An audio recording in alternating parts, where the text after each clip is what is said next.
రాబోవు ఎన్నికల్లో అధికారమే లక్ష్యంగా టీడీపీ అధినేత చంద్రబాబు అడుగులు వేస్తున్నారు. దీనిలో భాగంగానే వరుస సభలు నిర్వహిస్తూ నిత్యం ప్రజల్లో ఉండేలా ఆయన ప్రణాళికలు రచిస్తున్నారు. అయితే తాజాగా అందుతున్న సమాచారం ప్రకారం ప్రజల్లో టీడీపీ అధినేత చంద్రబాబు గ్రాఫ్ దారుణంగా పడిపోయిందని తెలుస్తోంది. ఆయన ఎంతలా ప్రయత్నిస్తున్నప్పటికీ కూడా పార్టీకి మైలేజ్ తీసుకురాలేకపోతున్నారు. పార్టీని అధికారంలోకి తీసుకురావడానికి చేస్తున్న ప్రయత్నాలన్నీ కూడా బెడిసి కొడుతున్నాయి. తాజాగా నిర్వహించిన సర్వేలో చంద్రబాబు గ్రాఫ్ దారుణంగా పడిపోయిందని తెలుస్తోంది.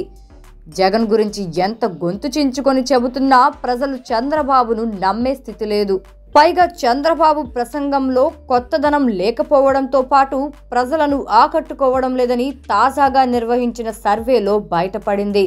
తాను ప్రజలకు ఏం చెయ్యాలో చెప్పాల్సిన చంద్రబాబు జగన్ను తిట్టడమే పనిగా పెట్టుకున్నారని, ఇలా అయితే ఎలా గెలుస్తారంటూ టీడీపీ నాయకులే ఆయనపై అసంతృప్తి వ్యక్తం చేస్తున్న పరిస్థితి. తాజాగా నిర్వహించిన పలు సర్వేల్లో ఇదే విషయం స్పష్టం కావడంతో ఈ విషయం తెలుసుకున్న చంద్రబాబు రా కదలిరా సభను ఆపేయాలని నిర్ణయించుకున్నారని తెలుస్తోంది. రా కదలిరా సభను అన్ని జిల్లాల్లో నిర్వహించాలని తొలుత భావించినప్పటికీ ప్రజల నుంచి అనుకున్నంతగా స్పందన రాకపోవడంతో మధ్యలోనే ఆపేయాలని చంద్రబాబు నిర్ణయించుకున్నారు.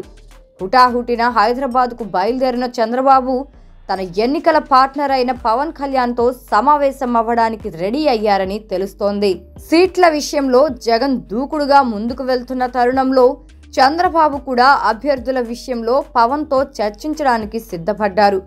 మరి ఒక్క సీటు లేని పవన్ కళ్యాణ్ చంద్రబాబు గ్రాఫ్ను ఎలా పెంచుతారో చూడాలి.